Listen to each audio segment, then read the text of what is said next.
Hello, ladies and gentlemen. We are back for part 2 of Cuba, Terrorism, and the Gangstalking Connection, part 14, Discovery. This is your host, Emmanuel I. Smith, and today's date is Friday, April 24th, 2026. The time is 12:34 p.m., and I'm in Miami-Dade County, Florida. What we're going to do today, ladies and gentlemen, is we're going to pick up where we left off with the congressional record, Narco-Terrorism and the Cuban Connection, which was given by the Honorable Robert J. Lagomarsino on April 12th, 1989, in the House of Representatives. And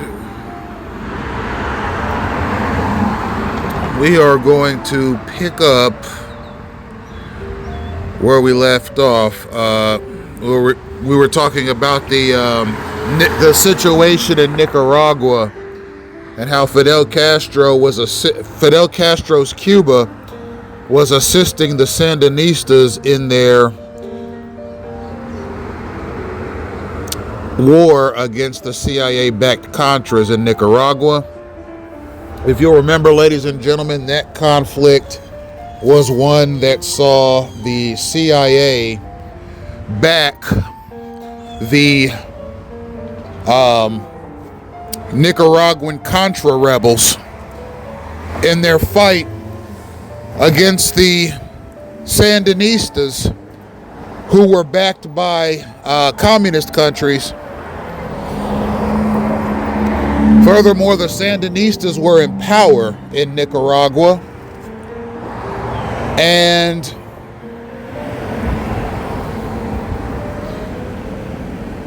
the CIA was looking to obtain and wield power not only in Nicaragua, but in all the Spanish-speaking countries. I mean, keep in mind, the CIA had puppet regimes in many Spanish-speaking countries in the 1960s through the 80s. One of those countries was Cuba. And if you remember, ladies and gentlemen, Che Guevara and a young Fidel Castro teamed up and raised up militia groups to fight against the regime of Bautista, who was basically a CIA puppet, and he was running Cuba on behalf of the CIA. So in a similar mechanism, the CIA went down into Nicaragua and attempted to dethrone the Sandinista government with the military strength of the U.S.-backed Contras. And as you can see, ladies and gentlemen, in that time period ranging from approximately 1960 to 1989, around that time, the Soviets, the Chinese, and the North Koreans were teamed up to establish authority under the banner of communism in Spanish-speaking countries, and the United States was attempting to wield its power under the banner of capitalism in Spanish-speaking countries. And truth be told, ladies and gentlemen, the communists beat out the capitalists in this race to establish power, political power, in Spanish-speaking countries in Central America, South America, and the Caribbean islands. It's just true.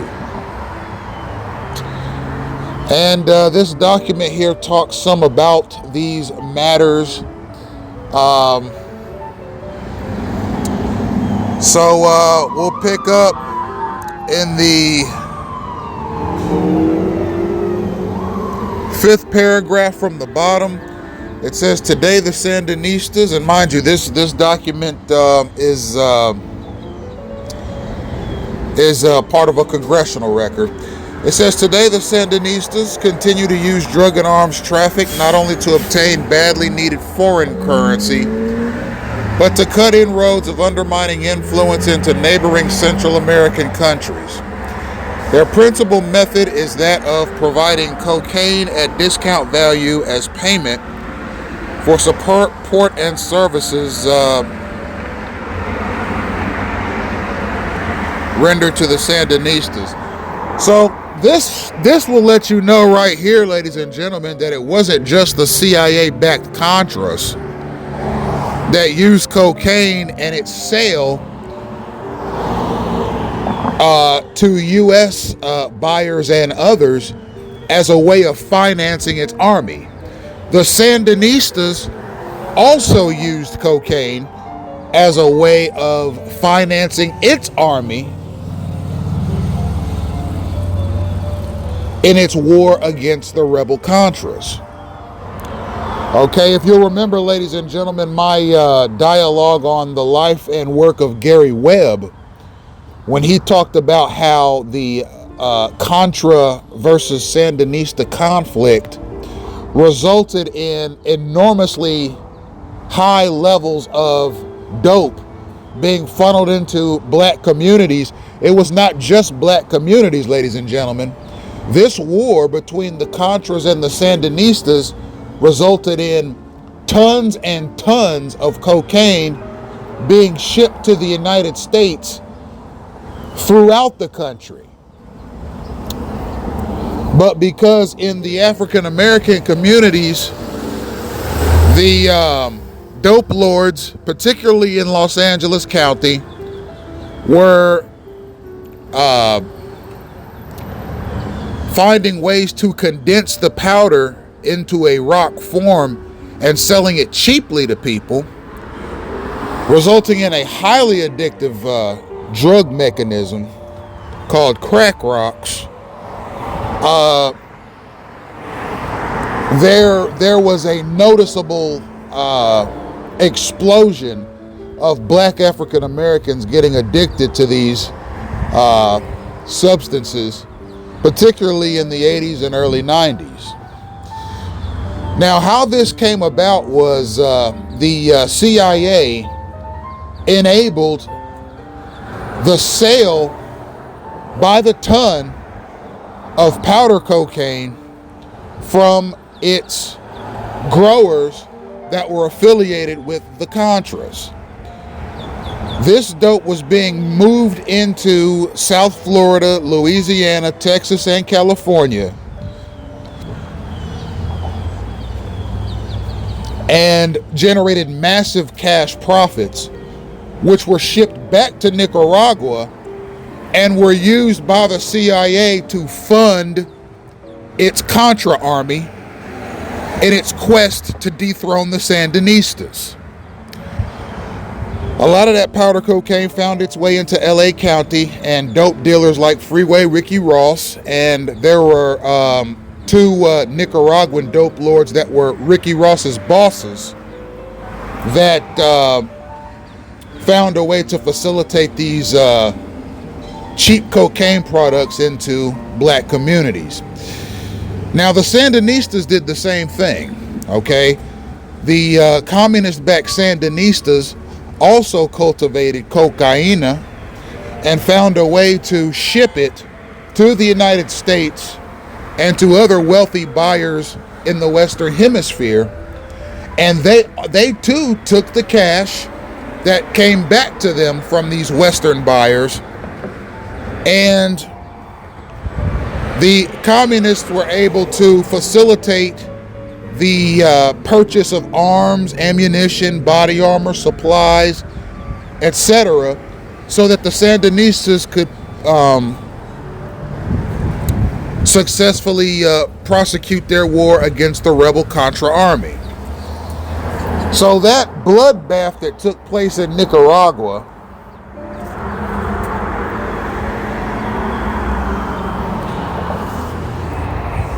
in the 1980s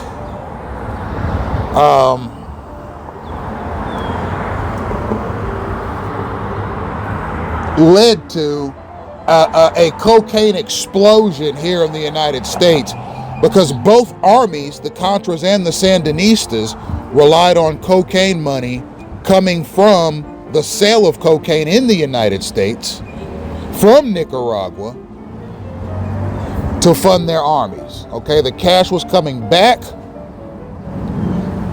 to the suppliers in Nicaragua. Some of the suppliers were affiliated with the Contras. Some of the suppliers were affiliated with the Sandinistas. And these suppliers brought back massive amounts of cash that both the Contras and the Sandinistas were able to use in their fight against one another. So that is pretty much the long and short of that. We're going to continue. It is also hardly a coincidence that those countries in the Western Hemisphere most deeply involved in the narcotics flow to the United States are principal hosts and sponsors of the funding, arming, and training of terrorist organizations, nor can it be considered a coincidence that those countries also enjoy close ties with Cuba and/or the Soviet Union.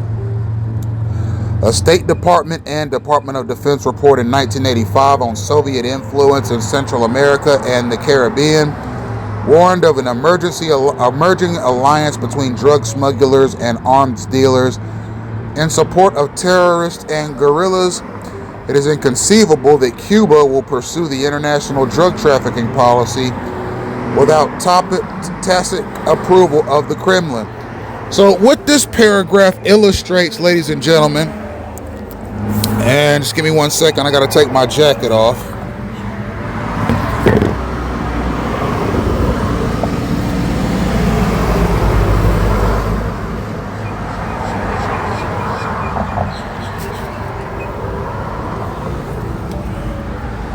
So what this passage shows us, ladies and gentlemen, is that Cuba, particularly in the 1980s, did not do anything without the approval of the Soviet Union. Okay, I'll say that again. Cuba in the 1980s did not do anything of a political nature without the approval of the Soviet Union. I'll say it once more for emphasis. Cuba in the 1980s did not do anything of a political or economic nature without the express written approval of Soviet Russia. Okay? If I've said it once, I've said it 1,000 times, ladies and gentlemen. Soviet Russia, particularly from the 1960s through the 1990s, was the master of Cuba. Okay? It was the Soviets that gave Cuba communism. It was the Soviets that stabilized the Cuban economy in the 1960s. It was the Soviet Union that trained the Cuban military and police force to be effective. It was the Soviet Union that gave the Cuban military its arms and its ammunition. It was the Soviet Union that commissioned the Cuban government to go out into the Spanish-speaking world, particularly in Central America, South America, and the Caribbean, to act as its mouthpiece for communism. So, ultimately, what that's going to spell out is that Cuba was not able to do anything at all. It could not make any important decision on its own. It had to rely on Soviet Russian approval. Okay? That was the setup that the government of Cuba had with the Soviet Union. Okay? And it had been like that up to this point for about 30 years. And this situation is no different. Okay, if there were a clash or a conflict or a military scuffle or anything of that nature, the Soviet Union had to give Cuba its marching orders. Okay, Cuba could not take up arms at all on its own without the protection and the political guidance of the Soviet Union. And quite frankly, with all the civil wars that were happening in Cuba at the time that the Soviets took over, Cuba was on the verge of collapse. Okay, we would not have a Cuba right now if it wasn't for Soviet Russia. They stabilized Cuba economically, they stabilized Cuba militarily, and they stabilized Cuba politically. Okay? At the time that the Soviets took over, Cuba was fresh off of a turbulent time in which the CIA had total and complete control of Cuba for a period of at least 20 years. So if it wasn't for the Soviets, Cuba would have probably imploded under the pressure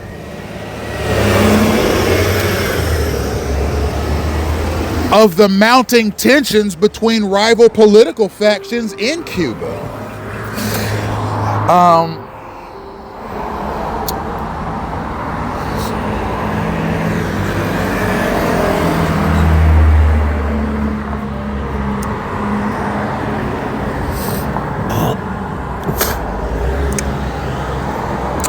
So this is no different, ladies and gentlemen. The funding, arming, and training of militant organizations, of narco-terrorism, all that had to go through the Soviets. Cuba is not about to raise up any kind of an army at all without the approval of the Soviets. Okay? Cuba is not about to put together no kind of dope smuggling operation without the Soviets' approval. Okay? And the Soviets liked the dope smuggling that was happening in South America with the Sandinistas, because a lot of that dope was going right to the United States. And keep in mind, ladies and gentlemen, the United States was an enemy of the Soviet Union. So, I mean, the Soviets liked seeing Americans get hooked on cocaine. It's just that simple.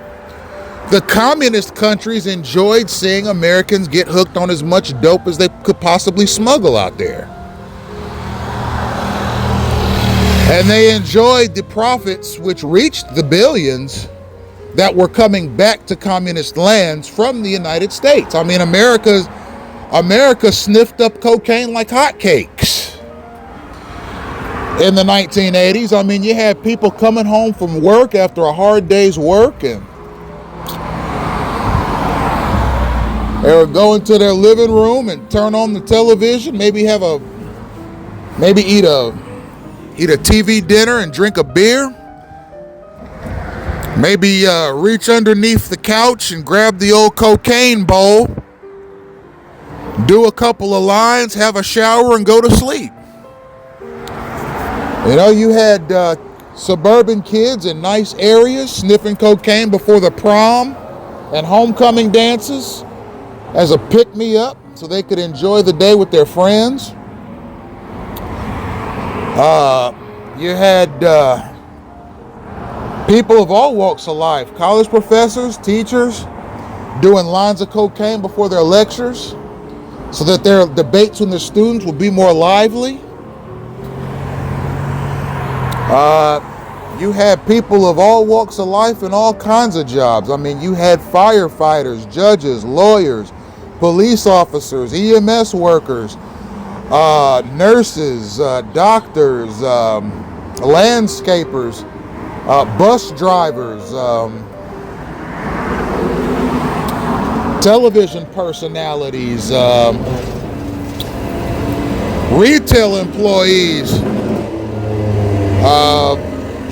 all getting high before, during, and after work as a way of making their workday more tolerable.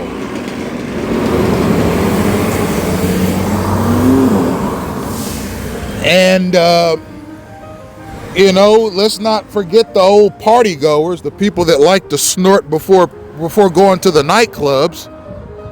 There were hundreds of thousands, if not millions of them throughout the United States that did as much cocaine as they could possibly use before going to the nightclubs. All right, and it didn't just stop there. You had pastors and deacons snorting cocaine before Sunday service. so that they could enjoy the proceedings a lot better and give better sermons while high off of the white stuff.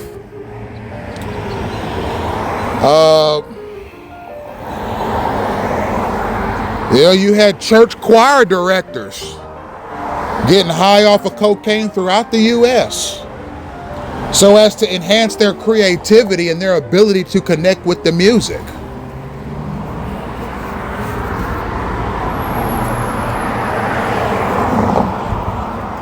All right, you even had people that relied on their bodies for a living, like, for example, professional athletes,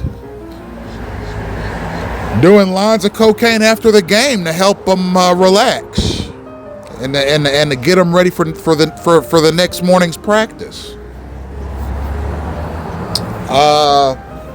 You had armed military personnel here in the United States, armed services personnel, snorting as much cocaine as they could get their hands on, and that's documented.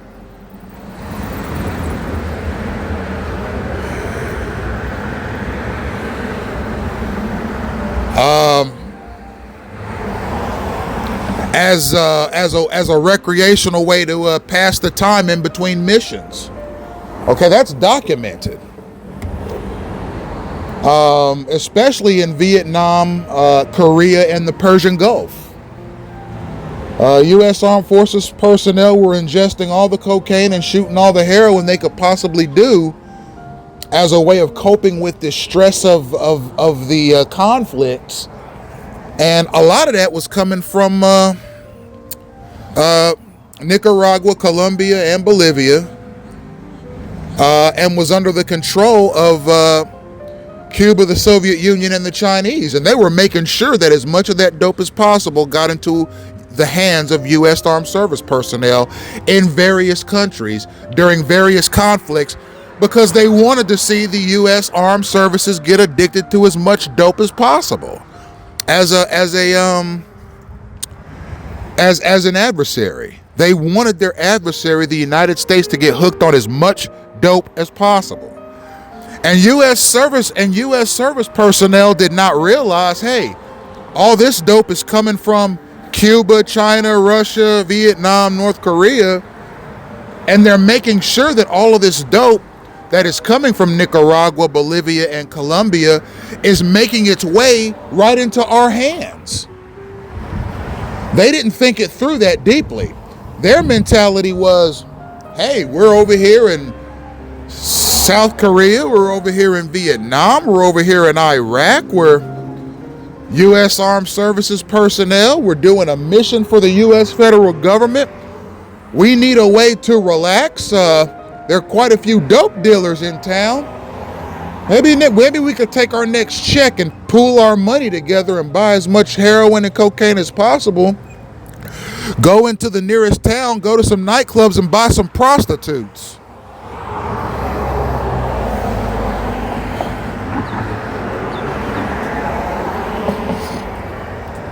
And a lot of the money that the communist countries were bringing in was coming from dope-addicted U.S. soldiers.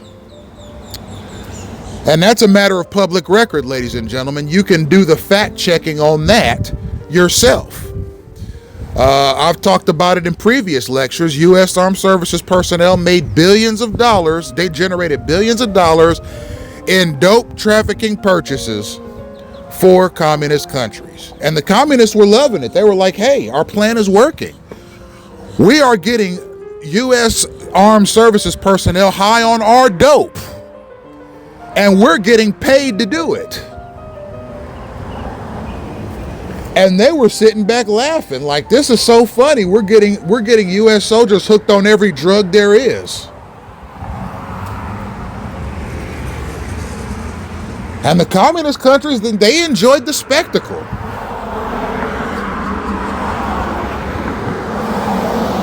Every now and again, they check statistics by the World Health Organization to see how many U.S. soldiers died from drug overdoses.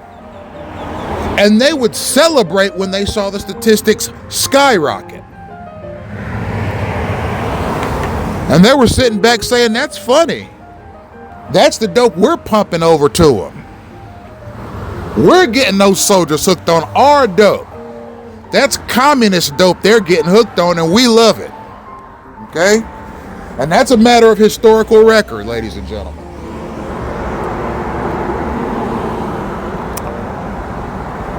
All right, so we're going to the next paragraph. Not only have the Soviets acknowledged the use of terrorism and the promotion of drug abuse as a legitimate weapon in the battle against imperialism, but they have officially linked the two forms of warfare.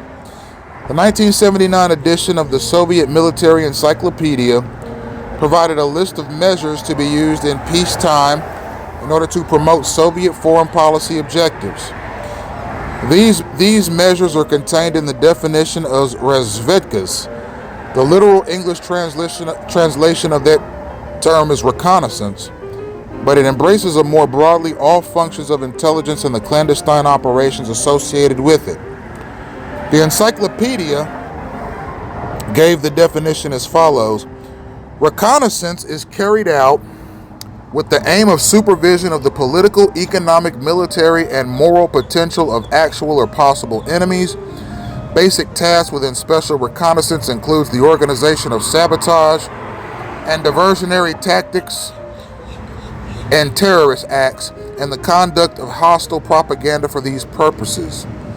It followed with the recommendation of the use of biological weapons, narcotics, terrorist activities, poisons, and other methods. So, ladies and gentlemen, according to encyclopedias,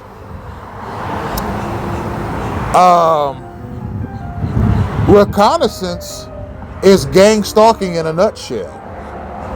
All the things that the encyclopedia has defined as reconnaissance, that's what these useful idiot hate-mongering gang stalkers, the ones here in the United States that have drawn from state resources to put together and implement a signaling mechanism which allows gang stalkers, undercover operatives, and liaisons to communicate with each other as to where to go and when in order to manipulate society and attack other U.S. citizens.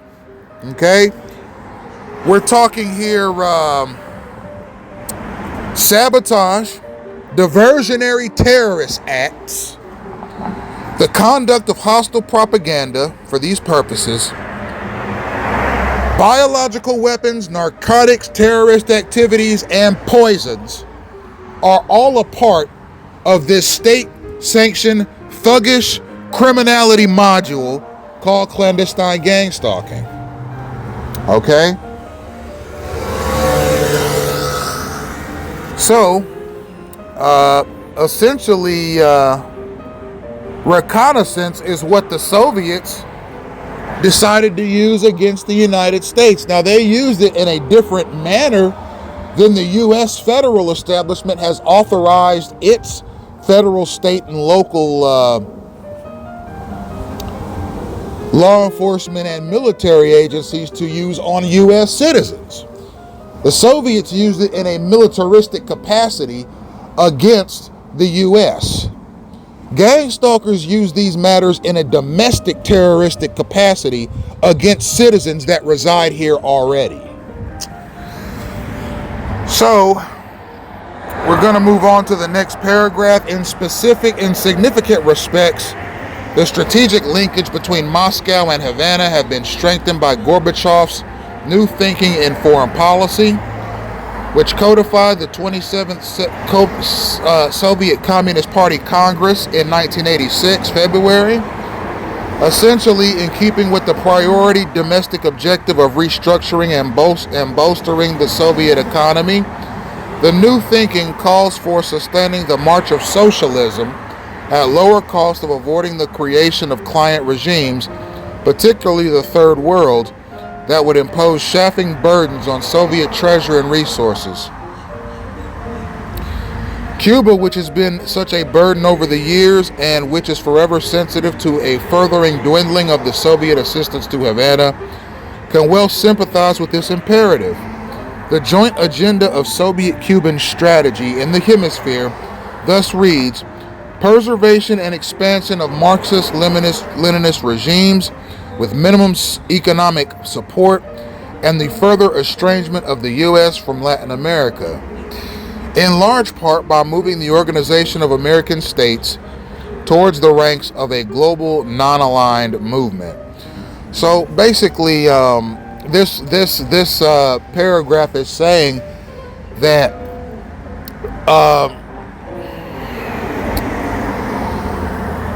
Moscow has always been the master of Cuba. All right. And essentially, Gorbachev, who at this point is the head of the Soviet Union, has basically innovated a new restructuring agenda that is supposed to assist the Soviet economy in attaining unprecedented growth. So essentially, they're trying to cut costs. The Russians, or the Soviets rather, are looking to create less client states. And ladies and gentlemen, I have always said, that Cuba is a client state of Russia, China, and North Korea. Okay, Russia, China, and North Korea have always been the master of Cuba, always. And that will never change, ladies and gentlemen, as long as we live, because Cuba is a very small island state. Russia, China, and North Korea are vastly more powerful on the world stage than Cuba, and they are Cuba's communist masters. Okay? And that will never change, ladies and gentlemen. You can mark my word of that. And they give Cuba their marching orders on economics, on politics, and in military matters. And that you can take to the bank, ladies and gentlemen. And it's been like that for 66 years now. And it'll be like that for the next 66 years, and the next 66 years after that, ladies and gentlemen. Okay? Communist countries stick together just like capitalist countries stick together. And before Russia entered the picture, Cuba was an island nation in the Caribbean at risk of destroying itself because of civil wars. The Russians went into Cuba and stabilized it. They gave it communism. They gave it a military. They gave it a police force. They gave it political edicts. And they gave it a path forward. They gave it a future. Ladies and gentlemen, the Soviets marched right into Cuba and said, we are going to give the Cuban people a future.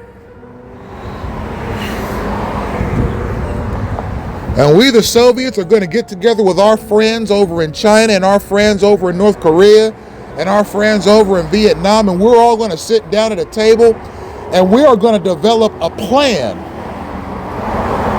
for Cuba to succeed going forward. Economically, politically, socially, and militarily. And we are going to oversee the next 100 years of Cuban development. In the interest of the global community and in the interest of the communist banner that we all proudly fly in our great countries. Yes, ladies and gentlemen, Russia, China, North Korea, and Vietnam all sat down and looked over at Cuba, and they went down a list of the socio-political ills that plagued Cuba ever since its inception. And they said, you know what, we are going to get together, we are going to put our heads together, and we are going to go down into Cuba, we are going to stabilize that country, and we are going to make Cuba respectable again. And we're going to make it happen through the sale of heroin and cocaine. We are going to bring in massive profits in the tens of billions of dollars. And we're going to use Cuba as a mouthpiece for communism around the Spanish-speaking world.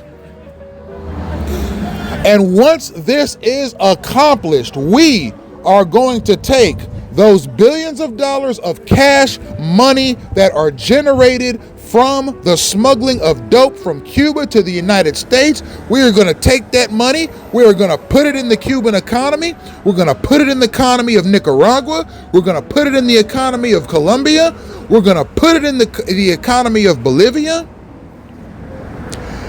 And we, the most powerful communist countries in the world, China, Russia, North Korea, Iran, and Vietnam, we are going to use all the cocaine money we can possibly use to stabilize Cuba and make sure that Cuba has a path going forward for its own prosperity.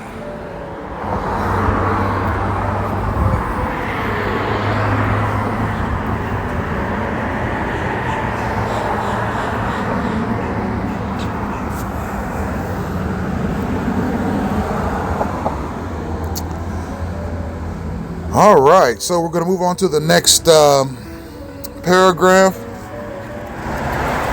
The flow of narcotics, arms, and terrorism fit ideally into that agenda of strategy that has added advantages, especially from Moscow's vantage point of being economically self-sustaining. It is this strategy that forms the background for the spectacle that has unfolded in Panama. Thus, Blandon has described how Cuba has acted as a mediator among Noriega, the Medellin cartel, and the M19 movement in order to keep the flow of drugs and money laundering activities in place, and how Blandon, was sent by Noriega to Havana to arrange for Castro's intervention in the latter behalf. He found Castro eager to cooperate. Fidel heard that Noriega would be replaced in Panama. Castro's interests were political, they were economic, and they were interests linked to the war which was being waged in the United States. Blandon continued, Fidel Castro made Panama a window, or as an opportunity for business in order to get Western technology and in order to export some kind of his goods from Cuba.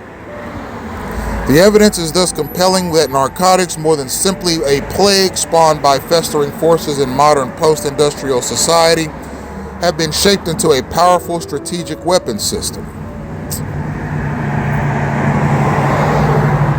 It's a weapon system which wreaks its direct damage in lethal and disabling addiction, and its collateral damage in the corruption and other socially innervating criminal activities that flourish around the drug trade, as well as the more general undermining of the target society.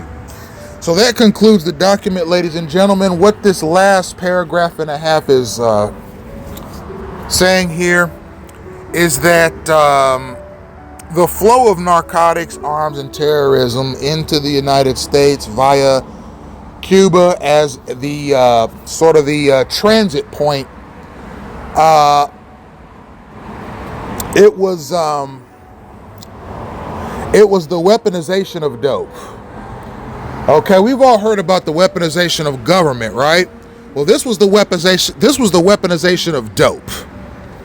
Okay, when you look at the weaponization of government, it's when government agencies and government auxiliaries are used by corrupted third parties to wreak havoc in the lives of the enemies of those government compartments. For example, I'm not sure, ladies and gentlemen, how familiar you are with the Pam Bondi hearings.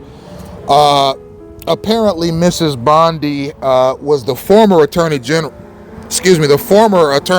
of the United States under President Donald Trump, and apparently she was questioned by senators concerning Trump's alleged weaponization of the Department of Justice. Okay, it looked like Trump had used resources available to him from the Department of Justice to wreak havoc in the lives of his political enemies. Okay, there were firings, investigations, lawsuits, all kinds of things that Pam Bondi was asked to do to Trump's political enemies at the behest of the president himself.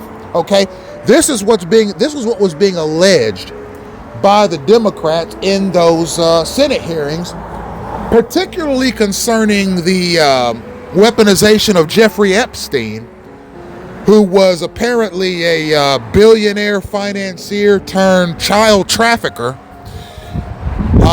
that had some relationship with many U.S. presidents and business people, celebrities and athletes,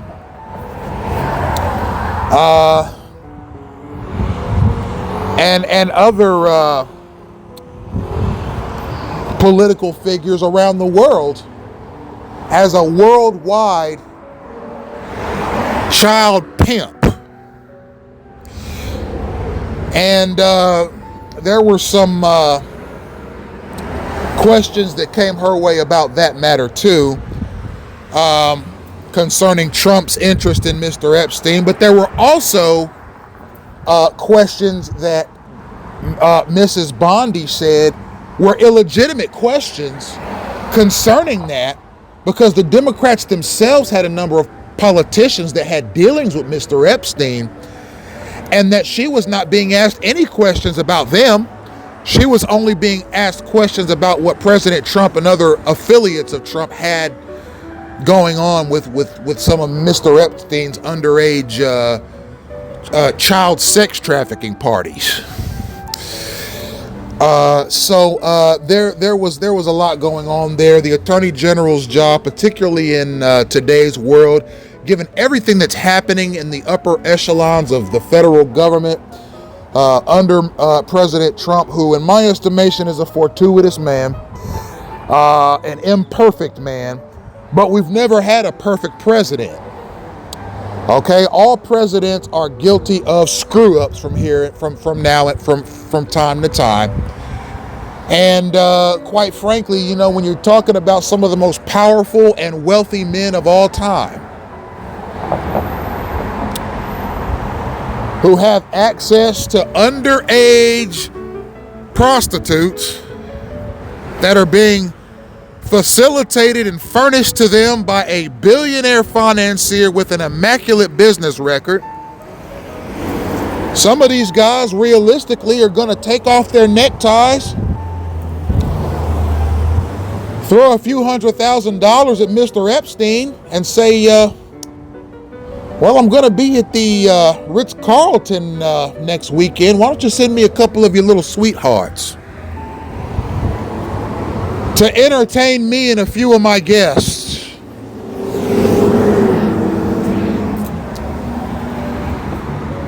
While we're in town for business. And Ghislaine Maxwell said, say no more. We'll send you some of the prettiest little sweeties we have. You can get them liquored up. You can get them doped up. You can do whatever you want to them, because we take good care of those little princesses. And we make sure they have everything they need.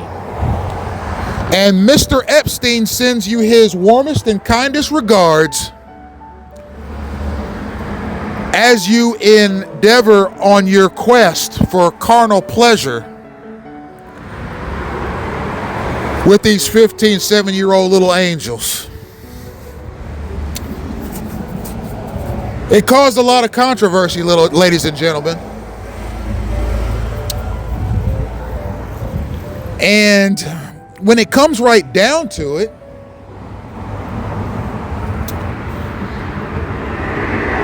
we saw the weaponization of government in these instances. Let's weaponize the FBI. Let's weaponize the Attorney General's office. Let's weaponize the Office of the Inspector General. Let's generate as many FBI reports on this as we possibly can, and let's fire them at the enemies of the Commander-in-Chief so as to get them fired. We don't just want them to resign. We want to fire them, and we want to do it in embarrassing ways. Okay? This is what A.G. Bondi was implying in some of her remarks to insiders and outsiders. And we saw the weaponization of the FBI happen too. Trump is accused of these things. He's not the first president to be accused of these things. He's the most recent president to be accused of these things. All right, I don't know that anything's been proven in a court of law, but he is accused of these things, particularly by the Democrats. But he is not the first commander-in-chief to weaponize his departments of justice against his political enemies. Many presidents have done that, okay?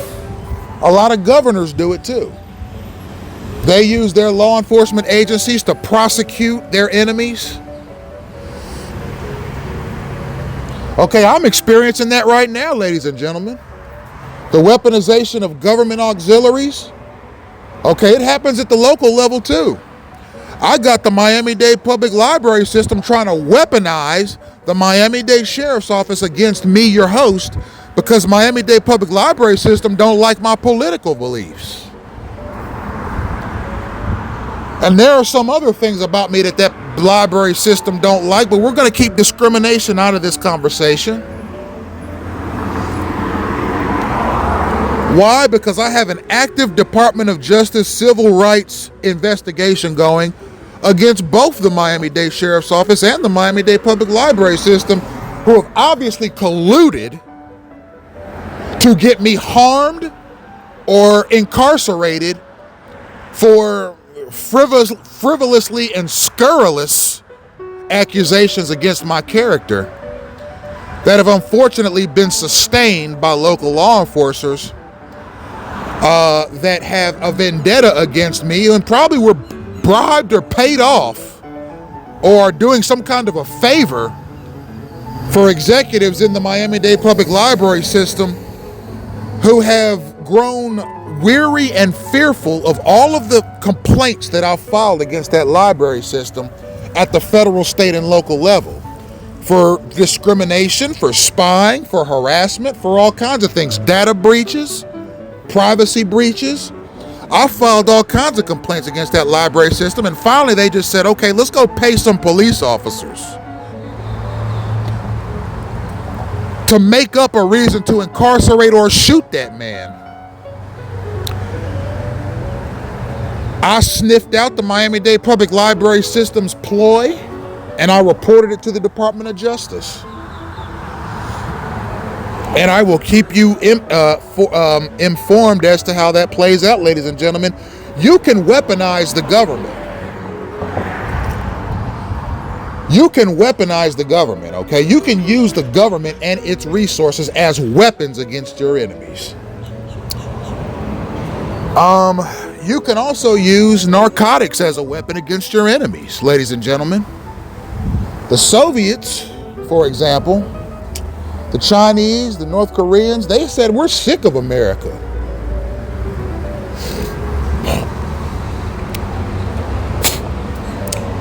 They said, we're tired of America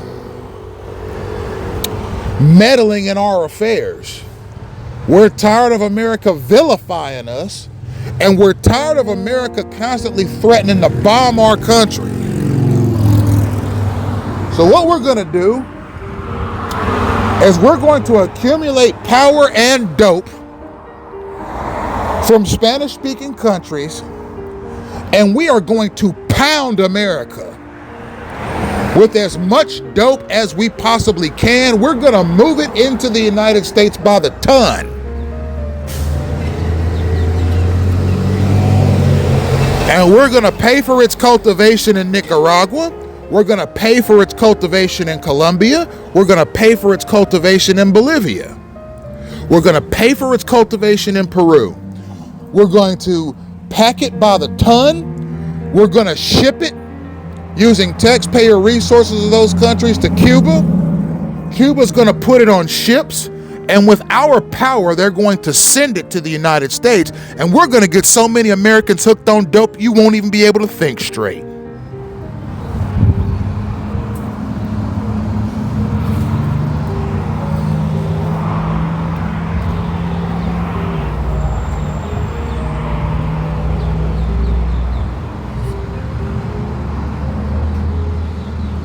We're going to bring in billions in profits, up to $10 to $20 billion a shipment in profits. We're going to put it in the treasury of Colombia. We're going to put it in the treasury of Nicaragua. We're going to put it in the treasury of Colombia. We're going to put it in the treasury of Venezuela. We're going to put it in the treasury of Peru.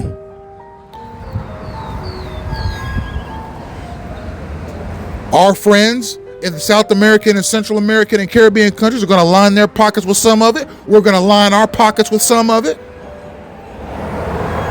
And we're going to sit back and watch all those Americans get hooked on our product while we reap profits and schedule vacations for our families in the Cayman Islands.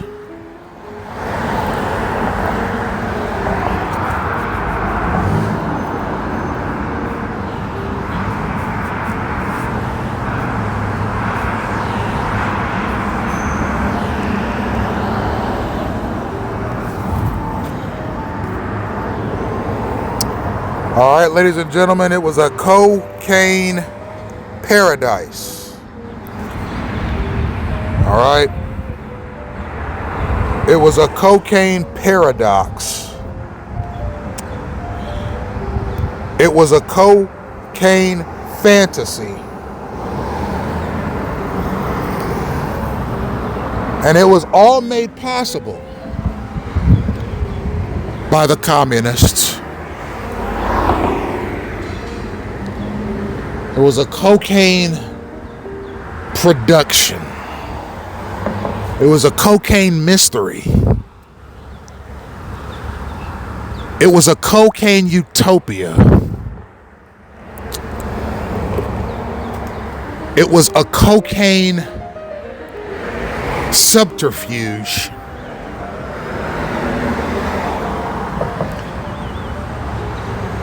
It was cocaine irony. They were a cocaine militia.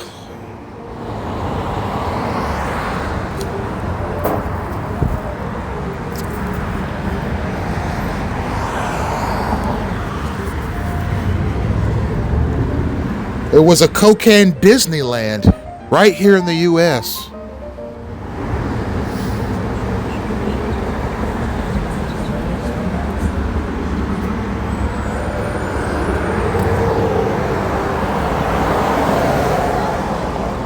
It was a cocaine amusement park that was white hot right here in the United States and magnified for the whole world to see. It was a cocaine fairy tale. And the happy ending was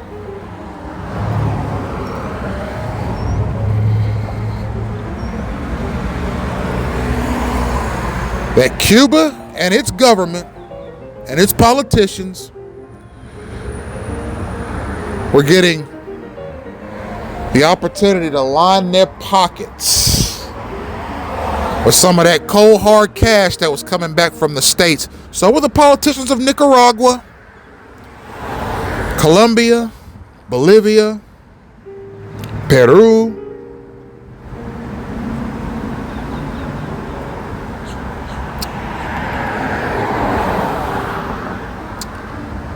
they were all enjoying more cash than they ever thought was possible.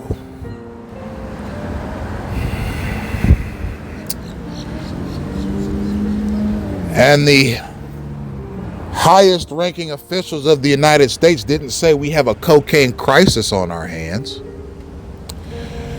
They were saying to their buddies in Washington, hey, I got a couple $1,000.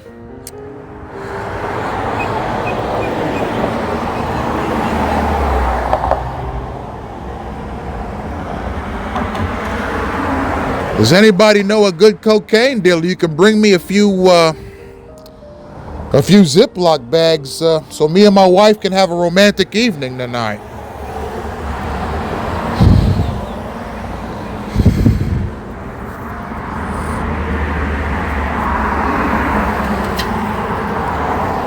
I'm going to take my wife to a luxury 5-star restaurant. These are U.S. politicians now.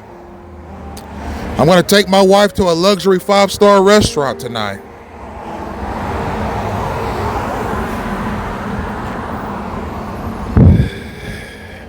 I'm going to take her to the restaurant in a luxury limousine.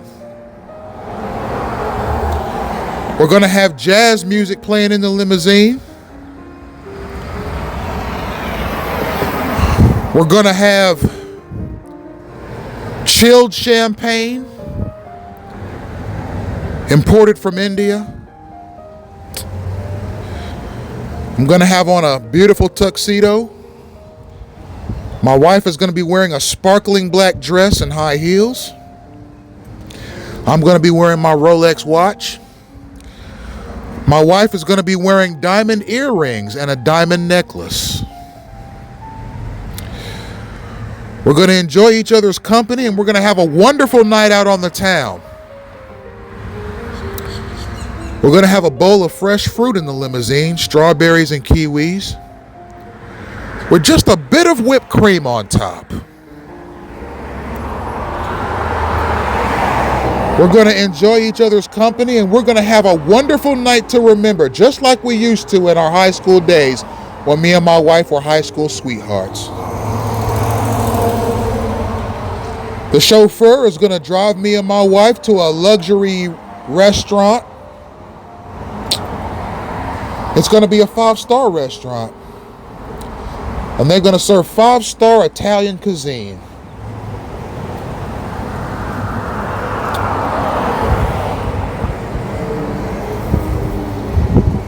We're going to eat lobster tails with a touch of butter.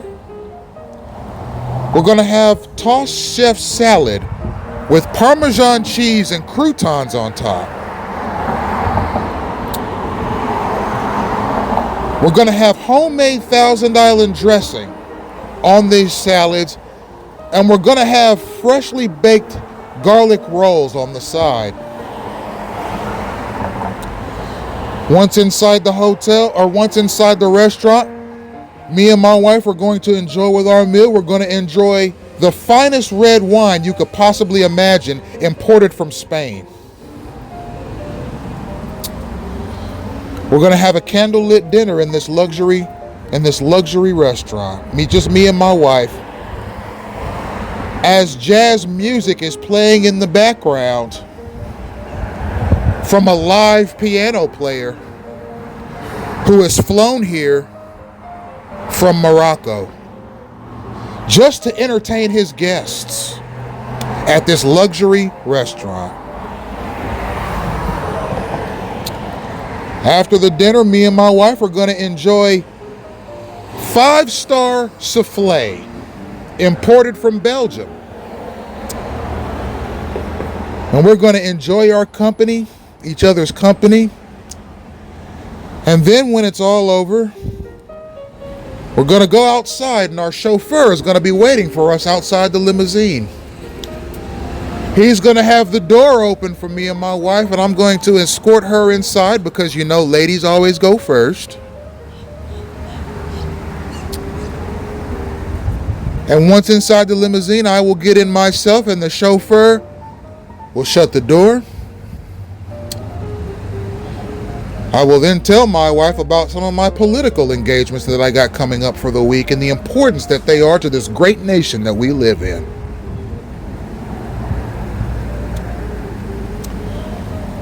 Once that jazz music starts going on, I'm going to reach into the glove compartment, and I'm going to pull out a Ziploc bag full of fine cocaine imported from Colombia.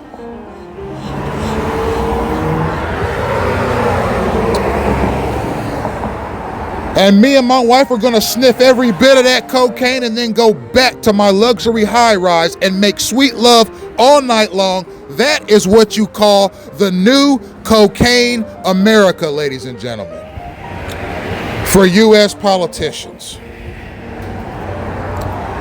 And Fidel Castro made all that possible. The governments of Colombia made all that possible. The government of Nicaragua made all that possible.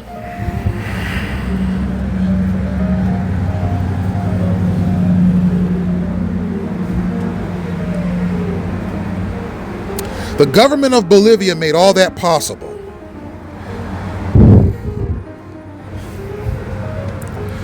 Narco-terrorism made all that possible. And the love of cocaine of U.S. buyers made all that possible.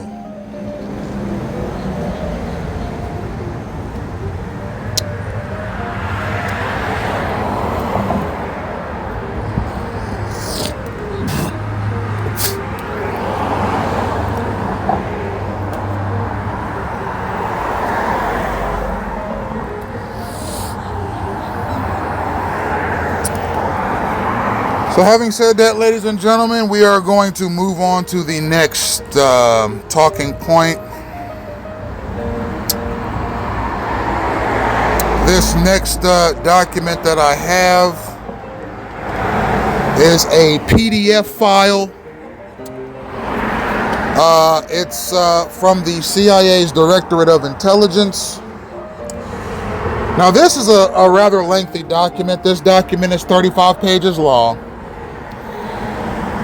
And it was approved for the release. It was approved for release for public consumption by the CIA on September 15th, 2021.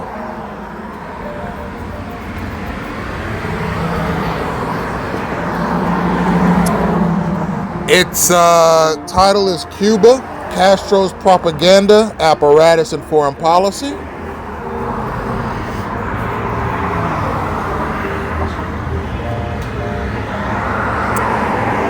And I'm not going to read all 35 pages of this, ladies and gentlemen, for time's sake. I have read it independently, and I've identified a few key talking points that I'd like to discuss. After I finish reading these talking points and the analysis, we will close today's lecture. Ladies and gentlemen, thank you for being here. Thank you for listening. Thank you for your patronage. And as always, ladies and gentlemen, I invoke my First Amendment rights under the U.S. Constitution, particularly those rights concerning freedom of speech and freedom of expression, as I make my point about Cuba, narco-terrorism, the U.S. government, state and local governments, states' rights, inalienable rights, and gang stalking, ladies and gentlemen. So this is a 35-page document. We're going to zero in on some of the on some talking points, three to five talking points, not many.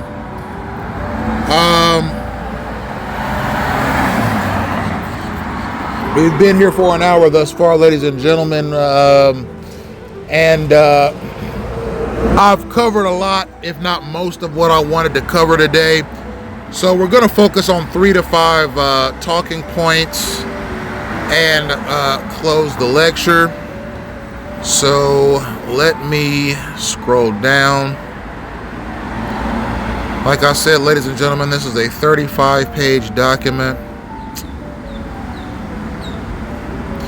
And it has much to do with propaganda and the propaganda that is being used by Castro's government in order to further its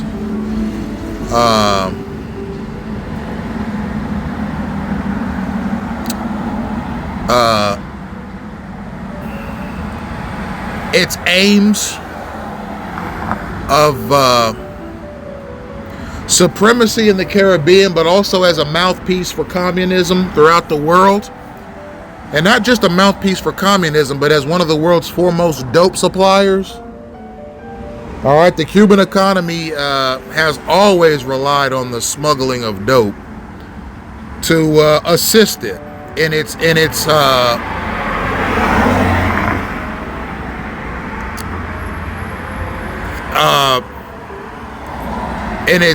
economic ambitions. And mind you, we ain't talking about bags of dope on the streets of the United States. We're talking about 20 tons a shipment going to the United States from Cuba. Okay. So we're going to start on page 8. This is the Revolutionary Orientation Department. The Revolutionary Orientation Department is responsible for formulating annual theme plans for the Cuban media. Additional plans are made up on an ad hoc basis, presumably to meet changing conditions. These theme plans of propaganda have included the emphasis on the values of socialism, which is a first priority, the hatred of U.S. foreign policy. The amount of stress placed on this theme fluctuates depending on the state of Cuban-U.S. relations. The glorification of the institution of Poder Popular, Cuba's system of local, provincial, and national government administrations, and stress on alleged religious freedom in Cuba, praise for Soviet efforts to maintain world peace, and defense of Soviet policies at all levels. So, you'll see there that the DOR, which is the Cuban Revolutionary Orientation Department, is basically it's a corporate office within the Cuban propaganda ministry that has quite a bit of responsibility for laying the groundwork for media campaigns. And essentially, its goal is to oversee and implement media campaigns that are pro-socialism, pro-communism, anti-American, pro-Cuban, and very pro-Soviet, because the Soviets are the ones financing it. And the Soviets are the ones that are the masters of this program. So we're going to start on page 8. Okay.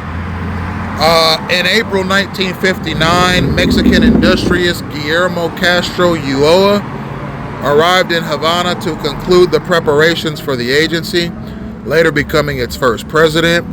On June 9th, it was formally integrated, and on 16th of June, with Massetti as its director general, Prensa Latina began its first transmissions to subscribers abroad.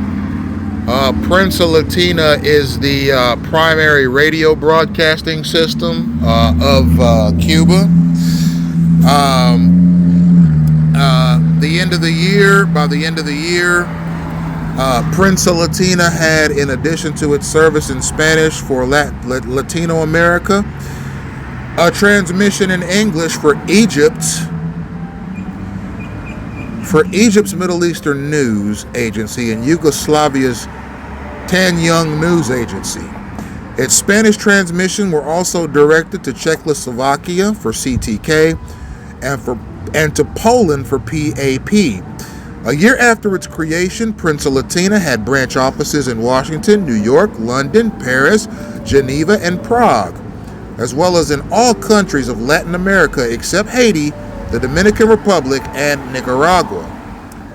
By the end of 1972, it boasted 2 national and 12 international radio circuits and an average daily transmission total of 2,500 news dispatches. In 1975, it began a Quechua Indian language news service for Ecuador, Peru, and Bolivia. So as you can see, ladies and gentlemen, the Prensa Latina grew in size and in scope, and it became a huge international floodgate for socialist, communist, pro-Soviet, and Cuban news stories. So it was kind of like a variety show. It was like a all-encompassing news agency, broadcast in dozens of languages, to various countries that embraced socialism or communism. And it was kind of like a unifying force for the socialist and communist world. And it was also a unifying force for the Latino-speaking world. and it updated all listeners on communist news, on Soviet news, and on Spanish-speaking political developments.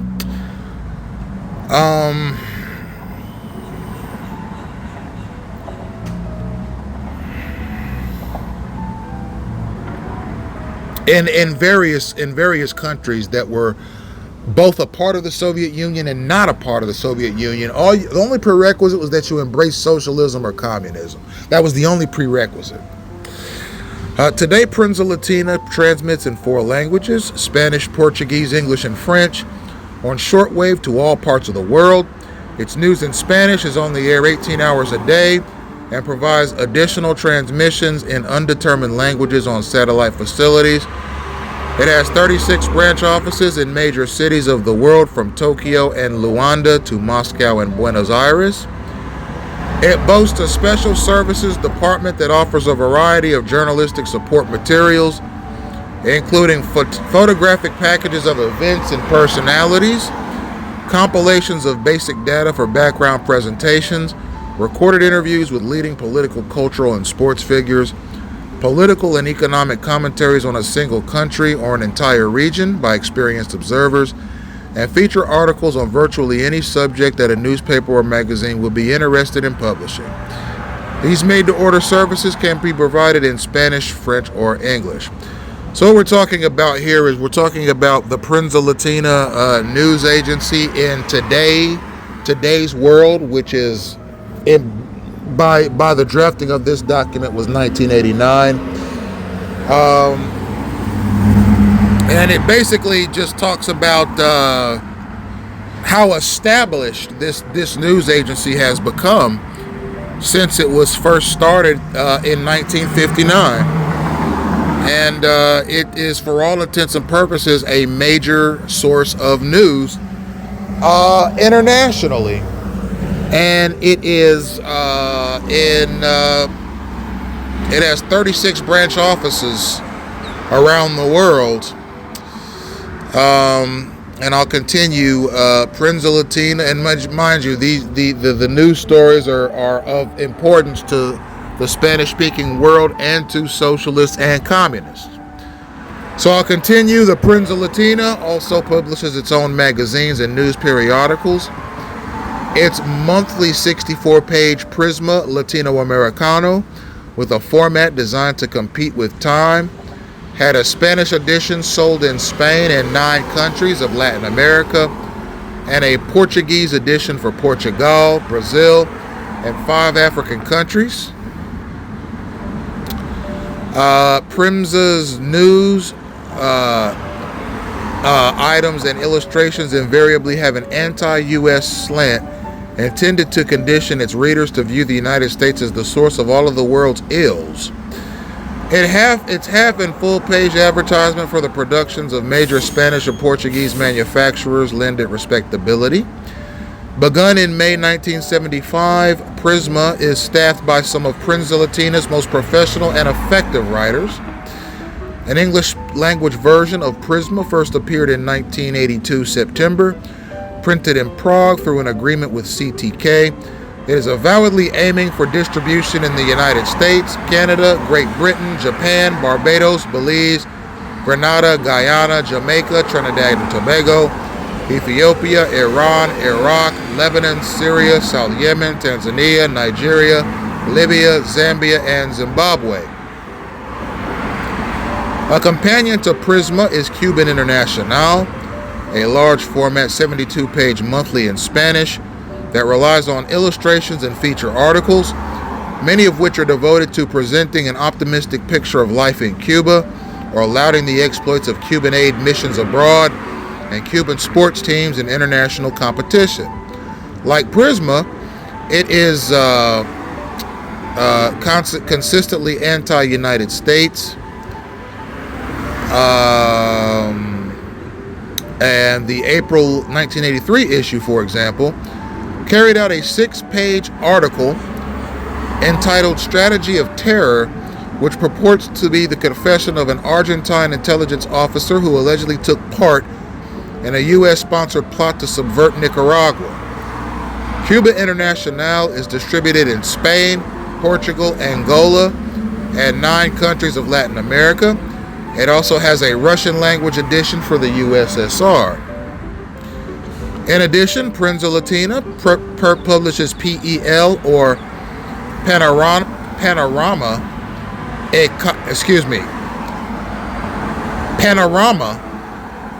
Económico Latinoamericano, a 16-page fortnightly publication in Spanish that provides articles on the principal international economic problems, with special attention to themes related to Asia, Africa, and Latin America.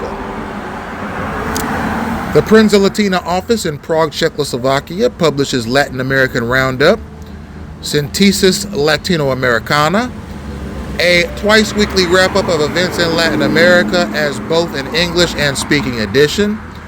Also in English and Spanish editions is Direct from Cuba, a fortnightly 30-page Prensa Latina products that aims to place at the reach of progressive publications all over the globe the most important, permanent, and current information from our network of correspondents in Cuba, Latin America, and other parts of the world. Prensa Latina and the Soviet Novotsky News Agency office in Havana jointly published Integración Económica Socialista, a monthly 12-page collection of articles on the economic activities of the countries of the Council for Mutual Economic Assistance, or CEMA, CEMA. It is basically a public relations vehicle for CEMA. So we'll stop there, ladies and gentlemen. This gives you sort of a overview of the Prensa Latina media conglomerate and all of the international enterprises that it's taken on. It's got the Prensa Latina radio broadcasts. It's got the Prensa Latina magazines. It's got the Prensa Latina newspapers.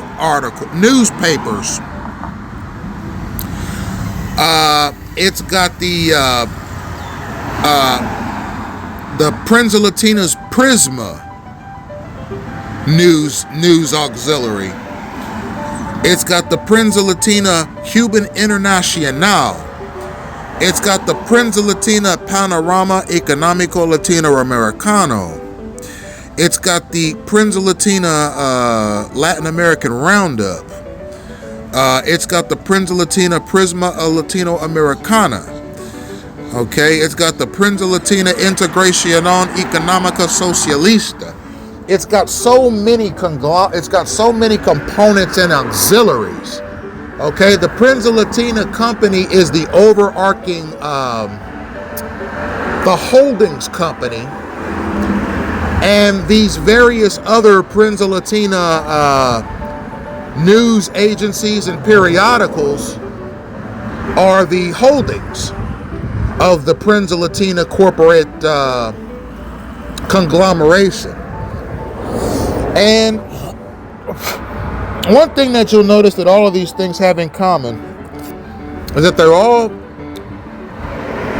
all originate in Spanish. They're all managed and overseen by the Soviets. They all have international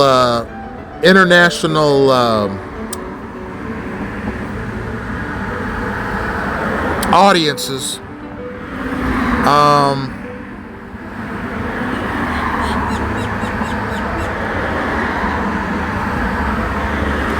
They all have anti-American biases, and they're all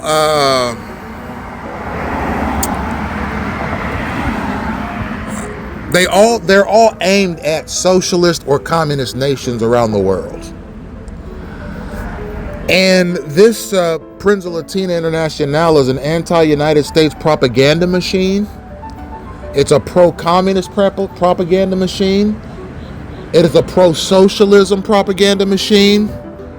And it is a news conglomerate that has an aim of making sure that above all else, that socialist and communist worldwide agendas and platforms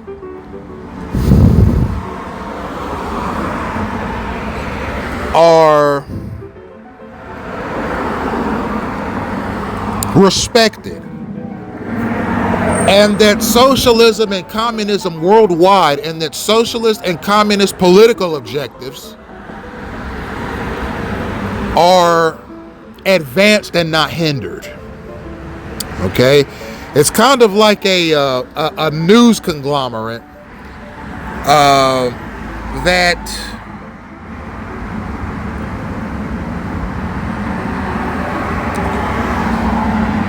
was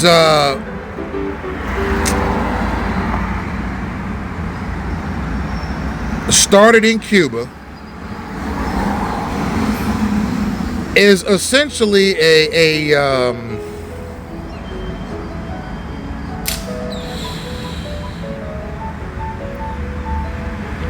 it's basically a one-stop shop for all things related to socialist news, communist news, Soviet news, and news around the Spanish-speaking world. And the way this office, this press office came into being was when Castro started seeing mounting pressure from his enemies. I want to read another paragraph here that will give you some insight as to how this newspaper or this news conglomerate was founded and how it has worked to use propaganda to further the interests of the allies of Cuba and to diminish the interests of the enemies of the communist countries. So if you scroll up to page 6, you'll see components of the apparatus. Prensa Latina. Perhaps the most effective and from the U.S. viewpoint dangerous Cuban propaganda weapon is Prensa Latina, which not only disseminates a daily stream of propaganda hostile to the United States, but also serves as a cover for intelligence collection and operations. On occasion, it fills a diplomatic function by using branch offices as de facto embassies. According to the authors of the Cuban history of the agency, the idea for Prensa Latina was born at the time of Operation Truth in mid-January 1959, when Castro, complaining of a conspiracy against him and his revolution by the international news agencies, gathered more than 500 foreign journalists and news photographers, mostly from Latin America, in Havana to try and overcome the bad press that resulted from a wave of executions immediately following his victory over Batista. The high point of Operation Truth occurred on 22nd of January when Castro met with the Assembly Army of Newspersons. In condemning the Western wire services, he lamented that we don't have our own international wire service. You Latin American journalists have no other choice than to accept what the U.S. and European wire services tell you. The Latin American press ought to have the means that would permit it to know the truth and not be a victim to the lie. He urged the journalists to become involved. Do you want journalists to help the oppressed? Well, you have a formidable weapon in your hand, continental public opinion. Use it and you will see how you can help to liberate people and save many lives. So essentially, after Fidel Castro's militia group overthrew the CIA-backed Batista regime in Cuba, the U.S. And European international news agencies started vilifying Fidel Castro to no end. And Fidel Castro started getting worried. So he once called a news conference and said to essentially the Spanish-speaking news community,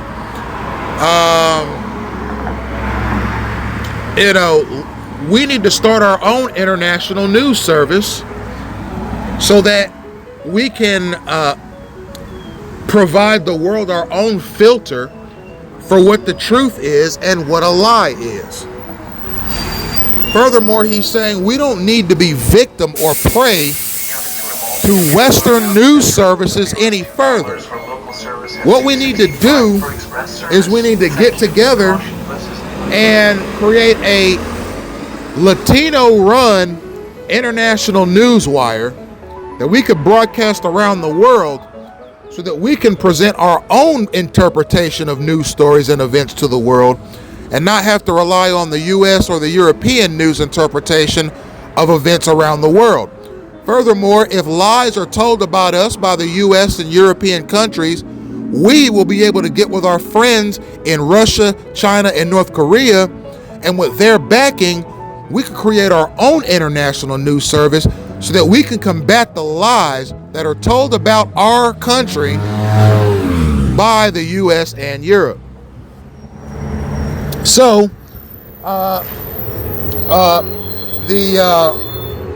Fidel Castro and many journalists from many Spanish-speaking countries got together with Soviet Russia and their friends in the East, and they built and founded Prensa Latina, which became the quintessential news publication for the Spanish-speaking world, but not only the Spanish-speaking world, but also for socialist interests and communist interests, socialist countries and communist countries. The Prensa Latina, headquartered in Havana, became a major hub for basically a counterpoint to the international Western news establishment. So I'm going to stop it there, ladies and gentlemen. This particular document is a very interesting read. To me, the Prensa Latina and its founding and its operation are the most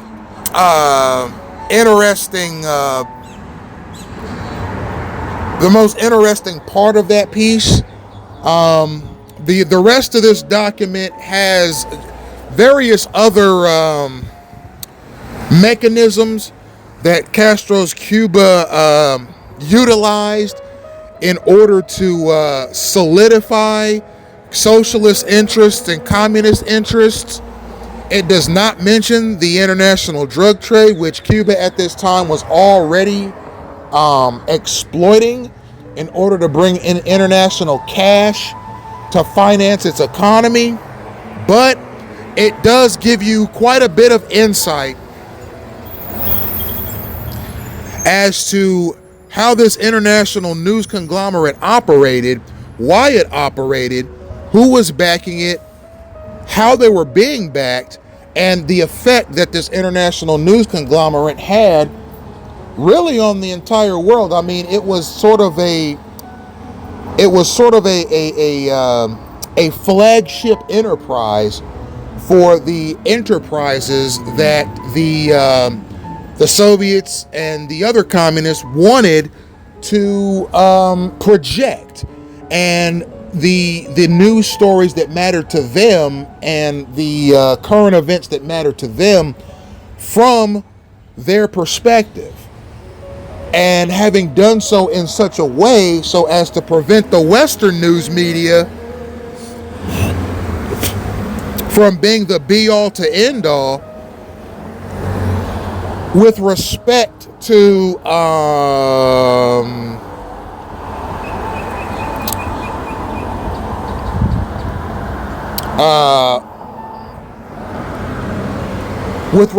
world perception. You see, the Prensa Latina, its backers, its audience, its financiers, they wanted it to be not only a news bastion, they wanted it to be an embassy. They wanted it to be a diplomatic unit that was meant to link socialist and communist countries to a single conglomeration. a single monolithic thought process, a single monolithic call to action with respect to international news broadcasting. The Peninsula Latina sought to ensure that Spanish-speaking people around the world, socialist governments around the world, and communist governments around the world all had a mouthpiece for their socio-political agendas, for their economic ideas, for their political ideas, for ways to silence the voices of the West and empower the voices of the East, to minimize the capitalist broadcasting mechanism and maximize the communist broadcasting mechanism. So the Peninsula Latina was very, very potent in that regard. And as the international narcotics trade raged on, the Peninsula Latina news conglomeration focused more on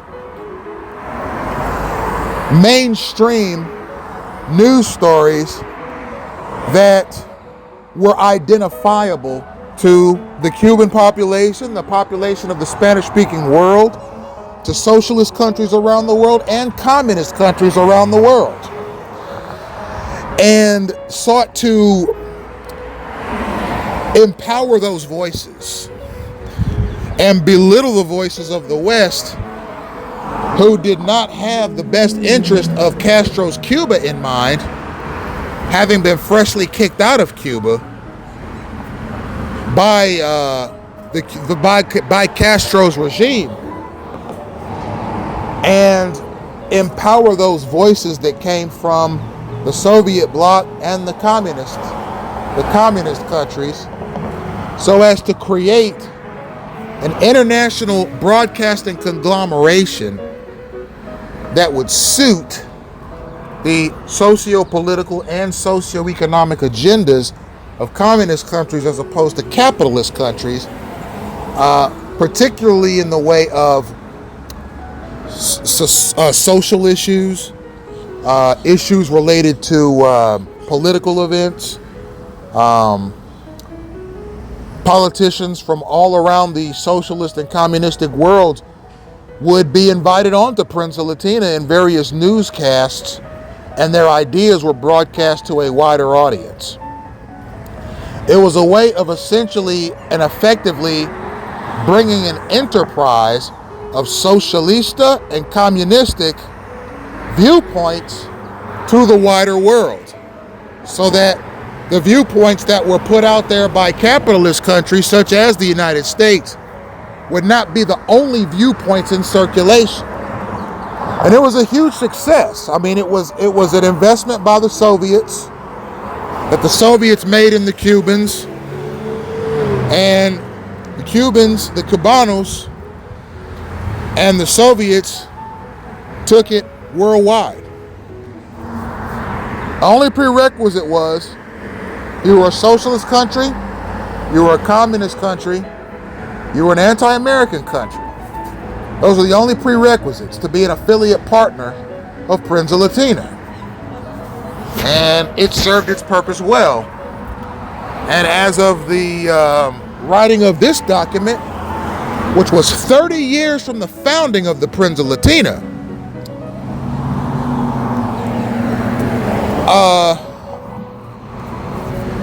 this document marked 30 years of the Peninsula Latina's worldwide influence in journalistic broadcasting. It was a very effectively run.